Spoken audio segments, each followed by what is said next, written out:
Tere, mina olen Ingrid Maadvere ja näitan teile nüüd, kuidas Google'ist pilte otsida. Mul oleks vaja pilte oma luuletuste juurde. Mul on siin 2 luuletust, üks on siis, mõlemad räägivad kevadest. Ja esimese puhul ma tahaks mingisuguse sellise kevadlinnu, kes siis mingit pesa siin teeb, et siin luuletuses sellest räägitakse. Teen jälle lisasaki lahti, kirjutame kevad, lind näiteks, pesa. Nii, paneme sellised märksõnad. Ja võtame nüüd pildid ja vaatame, mis me siit leiame, siis mis meile meeldiks. Nii, no näiteks see tundub siin päris hea olevat, et kevad on käes, klõpsame selle peal, nüüd ma näen seda pilti suuremalt ja kui ma tahan sinna lehele minna, siis ma klõpsan nüüd siin veel korra selle pildi peal ja mulle avatakse ta eraldi aknas. See on siis Remo Savisaare kuulsa loodusfotograafi pilt. Nii, ja ma tahan ta siis lisada endal sinna tööle, teen parema hiireklõpsu kopi. Nii, vaatame, kus ma ta paneme siia luuletuse alla ja kleebi. Nii, ja siin on isegi Remo Savisaar on ise oma nime siia alla pannud, ilusti on pildil näha, kui ei oleks, ma peaks ütlema seda.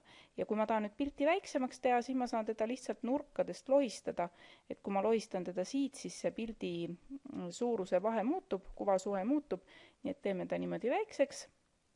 Ja jällegi oleks mul vaja siis selle pildi aadressi ka, siis ma lähen jälle pildi peale, teen parema hiireklõpsu ja valin siit kopeeri pildi aadress, copy image address, nii lähme jälle oma dokumendi peale ja paneme selle siis siia pildi alla. Nii, kui ma nüüd teen esialgu aadress ei ole aktiivne, aga kui ma siin lõpus olen ja teen ühe tühiku, siis see aadress läheb siin aktiivseks, nii et nüüd on mul see pilt siin siis all ilusti olemas. Ja kui ma tahaksin seda pilti nihutada, siis tegelikult ma saan seda pilti ka nihutada. Klõpsates pildi peal on mul näha reasisene, murra teksti ja tekstipiir. Kui ma võtan murra teksti, siis ma saan seda pilti panna siis kuhu iganes lohistada, et kui ma nüüd tahaksin teda kuidagi teisiti paigutada. Nii, noh näiteks siia üles täiesti, et see luuletus jääb niimoodi. Ja no teeme ta veel näiteks natuke väiksemaks. Nii, ja teise pildi otsime, siis siin räägib õues käimisest, aga tuul on kuri. Otsime siis ühe pildi, mis räägib siis sellest, ka paneme kevad ja tuul näiteks. Nii, jälle valime pildid. Nii, siin on pajuutud. Nii, ja samas on üks pilt. Kevad algab talviselt. Klõpsan jälle siin, nüüd klõpsan pildi lahti. Jõuan Õhtulehe artikli juurde, vaatame, kas siin on ka näha, kes on fotoautor ja fotoautor Andres Ehrenpreis.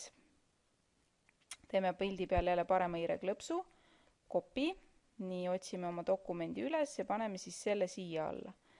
Nii, parem hiireklõps ja kleebi. Nii, ja jällegi vajadusel teen selle pildi nüüd natukene väiksemaks. Kuna nüüd siin otseselt autorit ei ole, nii nagu teisel pildil oli juba all, siis ma võin ka kirjutada siia alla ilusti pildi autor. Nii, ja kopeerin selle nime. Alati tuleb öelda, kes on pildi autor, kui mina seda teinud ei ole. Ja kui ma oma tööd teen, siis nii, paneme selle nimega siia. Nii. Ja võtame ka pildi aadressi, lähen jälle pildi peale, parem hiireklõps, kopeeri pildi aadress. Nii, ja lisame siis siia veel selle siia alla. Nii, kleebi. Ja tühikuga saame siis selle aktiivseks teha. Nii et piltide puhul siis proovige ka vaadata, kas te leiate üles fotoautori. Kui te seda ei leia, siis tegelikult piisab ka lingist, aga kui on fotoautor, pildi autor mainitud, siis tasub see ka teil oma töösta siis ära nimetada.